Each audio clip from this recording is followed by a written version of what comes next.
दोस्तों, welcome to my YouTube channel MK math study. तो आज के इस वीडियो में हम लोग भाज्यता पर आधारित प्रश्नों पर बात करेंगे। दो से विभाज्य, सबसे पहले देखते हैं दो से विभाज्य। क्या दो से कब पूरा पूरा विभाजित होता है, अगर इसकी पहचान करनी हो तो कैसे करेंगे। अगर किसी संख्या के इकाई के स्थान पर 0, 2, 4, 6, 8, 2, 4, 6 और 8 इसमें से कोई एक रहे, तब वह संख्या 2 से पूरा पूरा विभाजित होता है।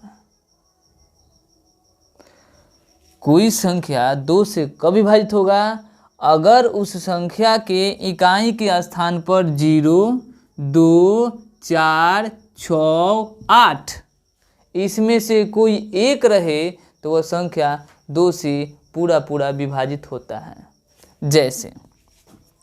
जैसे में देखते हैं 2, 3, 4 234 लिखा हुआ है, तो यह 2 से कटेगा कि नहीं कटेगा। तो हम इसको देखेंगे कि इकाई के स्थान पर क्या है। देखिए, इसको इकाई बोलते हैं, इसको दहाई बोलते हैं, ये सैकड़ा हो गया। तो इकाई के स्थान पर क्या है, तो इकाई के स्थान पर क्या है 4। तो इकाई के स्थान पर 4 है, तो यह संख्या 2 से पूरा पूरा विभाजित होगा। ठीक, इसी प्रकार से एक दूसरा एग्जाम्पल देखते हैं। अगर लिख दिया जाए, अब पूछा जाए कि ये जो संख्या लिखा गया है, ये वाला संख्या क्या यह 2 से पूरा पूरा विभाजित होगा कि नहीं होगा। अगर इसकी जांच करनी है तो अगर भाग देना शुरू करते हैं, तो भाग देने में कुछ आपको ज़्यादा समय लगेंगे। परंतु अगर इस चीज़ से पहचान करनी है तो देखिए, सबसे पहले इकाई के स्थान पर देखिए क्या लिखा हुआ है। तो इकाई के स्थान पर क्या है 0।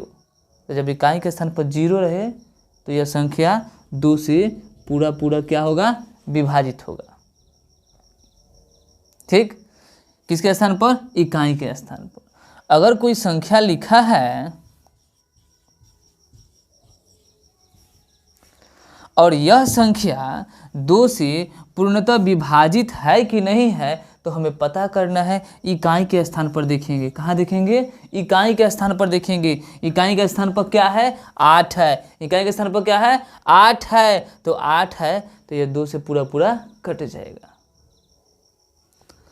इकाई के स्थान पर क्या क्या होना चाहिए, 0, 2, 4, 6, 8 इसमें से कोई एक होना चाहिए, तो वह संख्या 2 से पूरा पूरा क्या होता है, विभाजित होता है। ठीक है, तो हम लोग देख लिए कि 2 से विभाज्य कौन सी संख्या होगी। तो जिस संख्या के अंत में 0, 2, 4, 6, 8 में से कोई एक रहे तो वह संख्या 2 से पूरा पूरा विभाजित होगा। तो ये कहाँ रहेगा, तो इकाई के स्थान पर। ठीक है, अब देखते हैं 3 से विभाज्य। 3 से विभाज्य,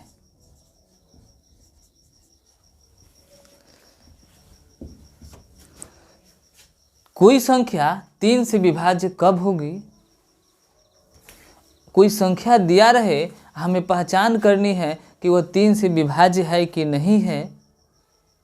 तो हम कैसे पहचान करेंगे,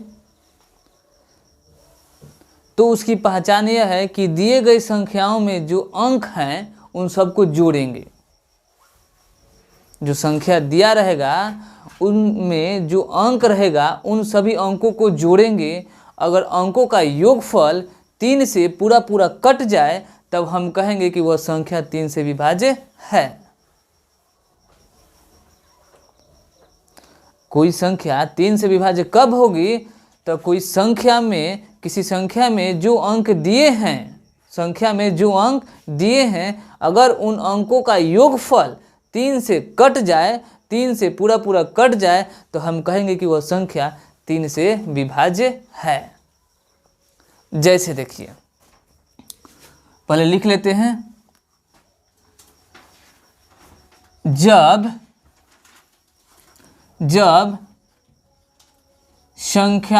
संख्या के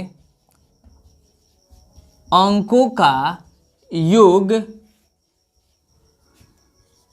3 से विभाजित हो तब वह संख्या 3 से विभाजित होता है। 3 से विभाजित होता है, पूर्णतः विभाजित होता है, पूर्णतः विभाजित होता है। समझ गए? जैसे में देखते हैं, ये संख्या मेरा क्या हो गया 345। हमें पता करना है कि 3 से पूरा पूरा विभाजित है कि नहीं है। तो क्या करेंगे, तो इन संख्याओं में अंक कौन कौन से हैं, तो 3, 4 और 5, तो इन सबको जोड़ेंगे।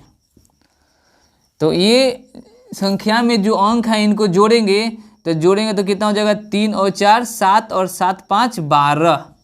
ये 12 जो है यह 3 से पूर्णतः कट जाएगा, कितना बार में, 4 बार में।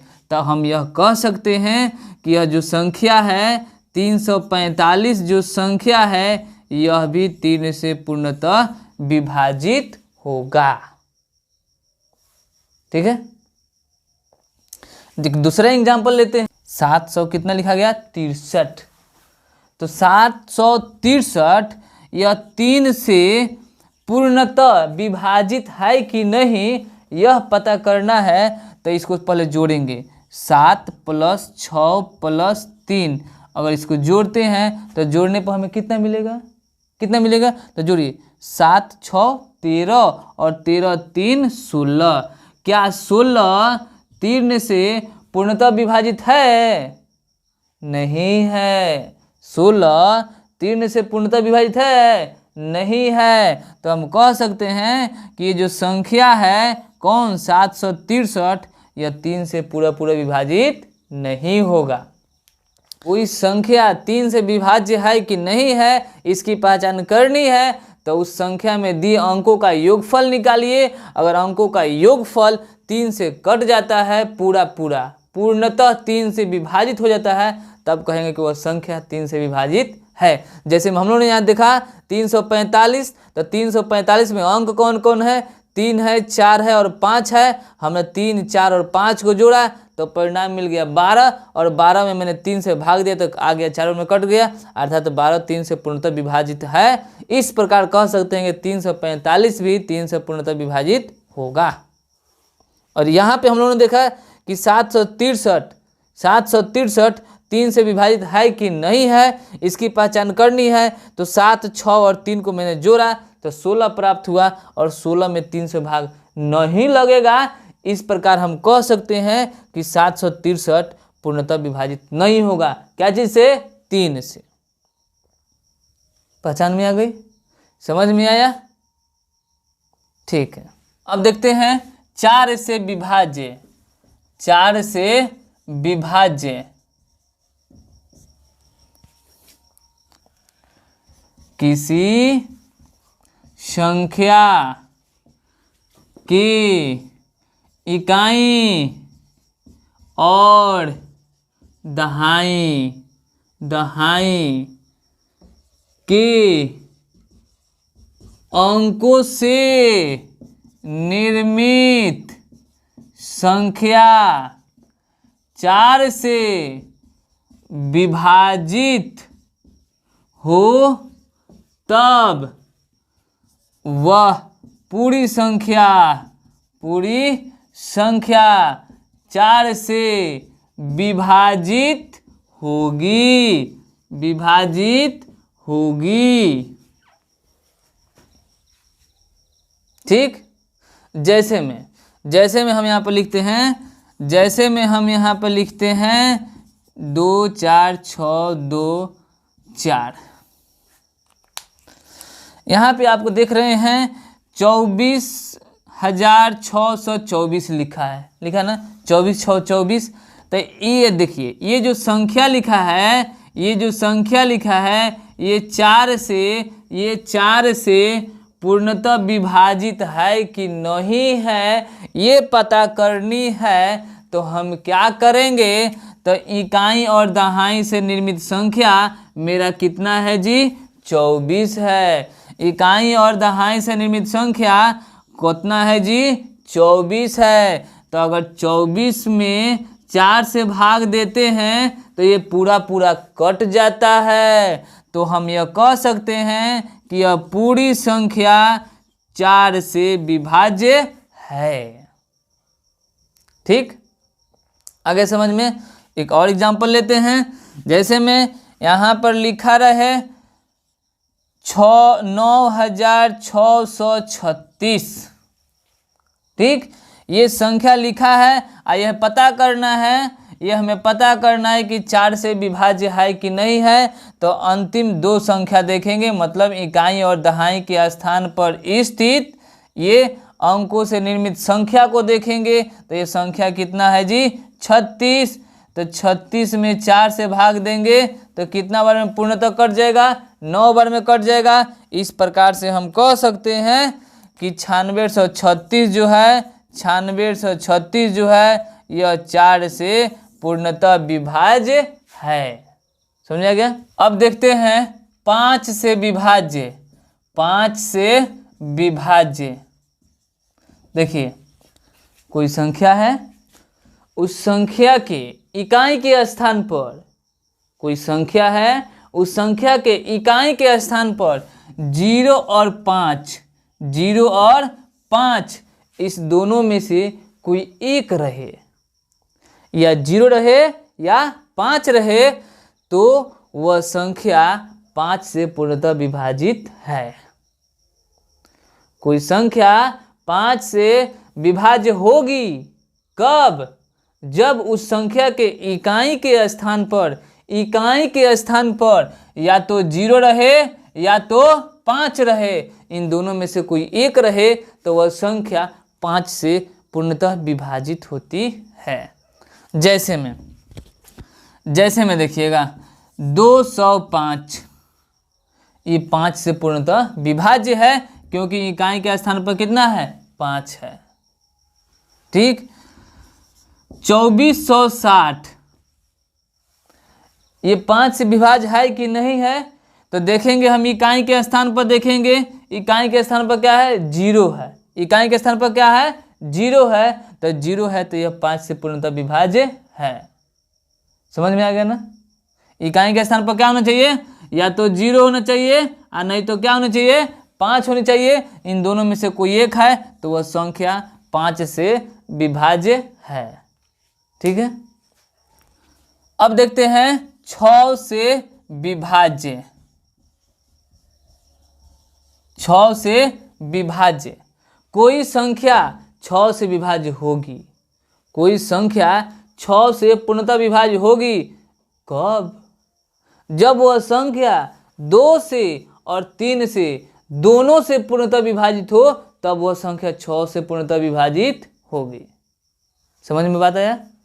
देखिए 2 और 3, 2 और 3 इन दोनों संख्याओं से जो संख्या पूर्णतः विभाजित होगा वह 6 से विभाजित होगा।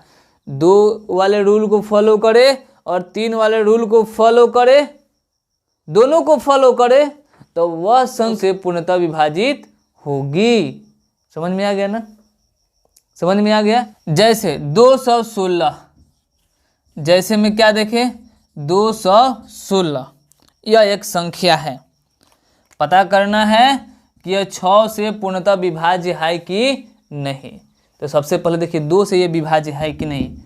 सबसे पहले इसको देखिएगा, ये 2 से विभाज्य है कि नहीं। तो इकाई के स्थान पर देखेंगे, इकाई के स्थान पर क्या है, 6 है, तो ये 2 से विभाज्य है। ठीक। अब देखेंगे 216 3 से विभाज्य है कि नहीं। तो 3 से विभाज्य कब होती है कोई संख्या? जब उनके अंकों का योगफल 3 से विभाज्य होगी तब। तो 2 और 1 3 और 3 और 6 9, 9 3 से विभाज्य है। इस प्रकार से 216 3 से विभाज्य है। 216 2 वाले रूल को भी फॉलो कर रहा है और 3 वाले रूल को भी फॉलो कर रहा है। इस प्रकार से 216 जो है 6 से विभाज्य है। ठीक है, इसी प्रकार से एक और एग्जांपल देखते हैं। 102 6 से विभाज्य है कि नहीं?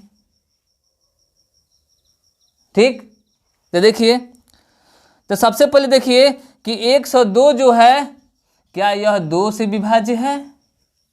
2 वाले रूल को फॉलो कर रहा है। तो देखेंगे इकाई पर क्या है 2, इकाई के स्थान पर क्या है 2।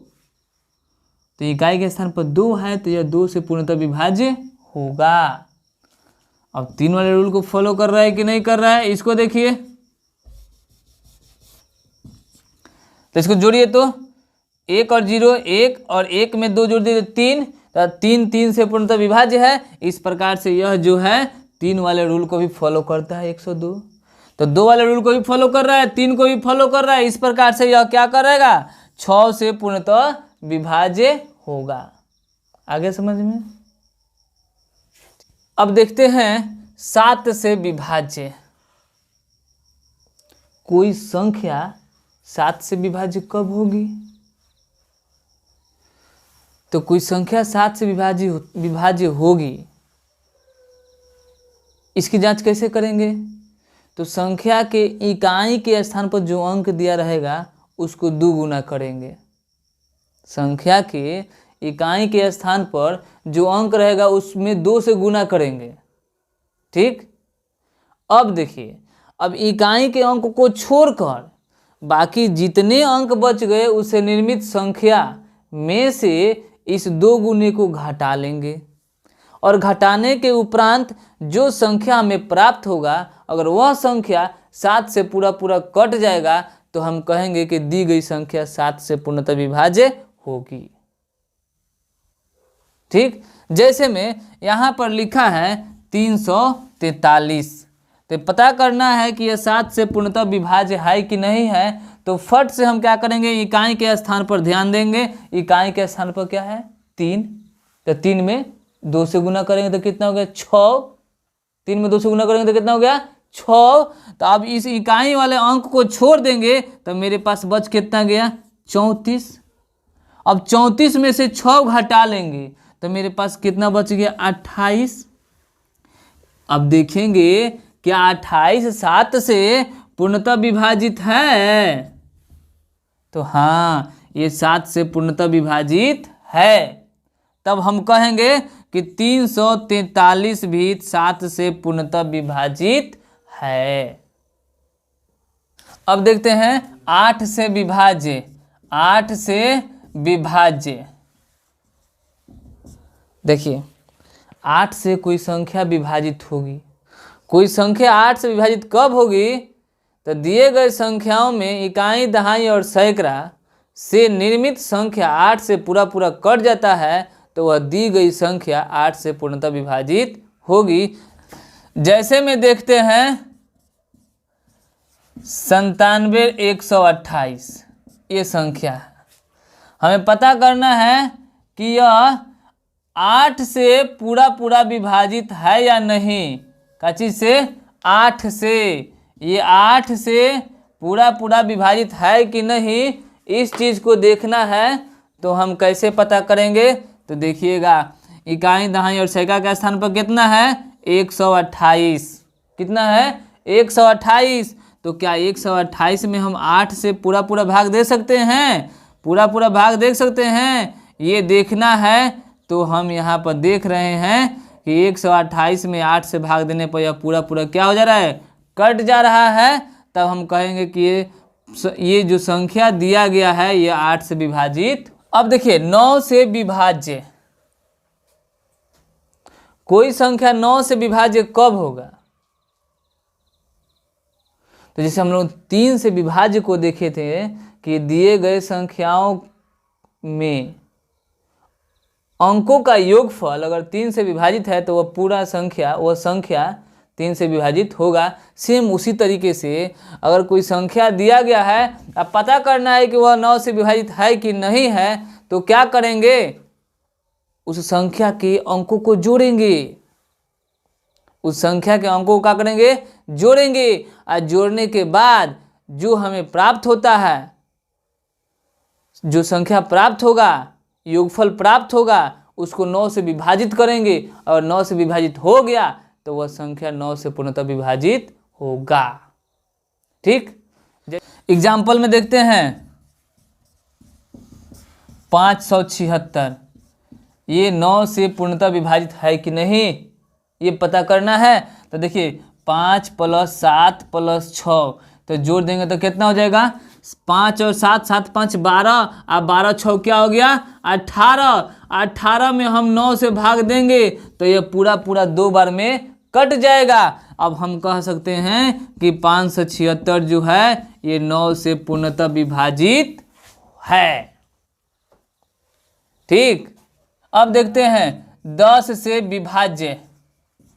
एकदम सिंपल है, एकदम सिंपल है। 10 से कोई संख्या कब विभाजित होगी, जब उसकी इकाई के स्थान पर 0 रहे।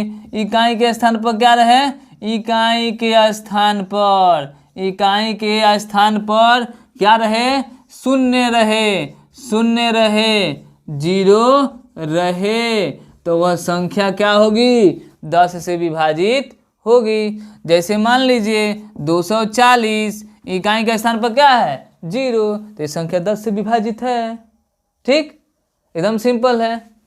अब देखते हैं 11 से विभाज्य। 11 से विभाज्य, काची से विभाज्य, 11 से विभाज्य संख्या। ठीक, अब देखते हैं 11 से विभाज्य। कोई संख्या 11 से विभाज्य कब होगी, 11 से विभाज्य कब होगी, तो उस संख्या में दिए अंकों में सम स्थान पर जो अंक है उसका योगफल और विषम स्थान पर जो अंक है उसका योगफल, इन दोनों योगफलों का अंतर या तो 0 होना चाहिए, नहीं तो 11 के गुणज में होना चाहिए, तब वह संख्या 11 से विभाज्य होगा। जैसे यहाँ पर देखिए, यहाँ पर देखिए ये क्या है, विषम स्थान पर 1 है और विषम स्थान पर 6 है, विषम स्थान पर कितना है, 0 है, विषम स्थान पर कितना है, 2 है। तो इसको जोड़िए, 1 + 6 + 0 और +2, तो आपको कितना परिणाम मिलेगा, 1 और 6 7 और 7 और 2 9।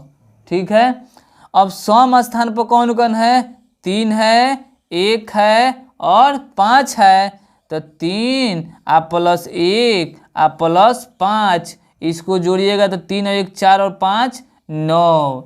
ठीक है, तो ये विषम स्थानों के अंकों का योगफल 9 आ गया और सम स्थानों के अंकों का योगफल 9 आ गया। अब इन दोनों का अंतर देखेंगे तो इन दोनों का अंतर हमें क्या प्राप्त हो रहा है, 0 प्राप्त हो रहा है। क्या प्राप्त हो रहा है, 0 प्राप्त हो रहा है। इस प्रकार से कह देंगे कि 13 61 0 52 यह संख्या जो है 11 से पूर्णतः विभाज्य है। अगर यहाँ पर अंतर में अगर 11 आता, 22 आता, 33 आता, 44 आता, 55 आता, 66 आता, तब पर भी हम कह सकते थे कि यह जो संख्या है 11 से पूर्णतः विभाज्य है।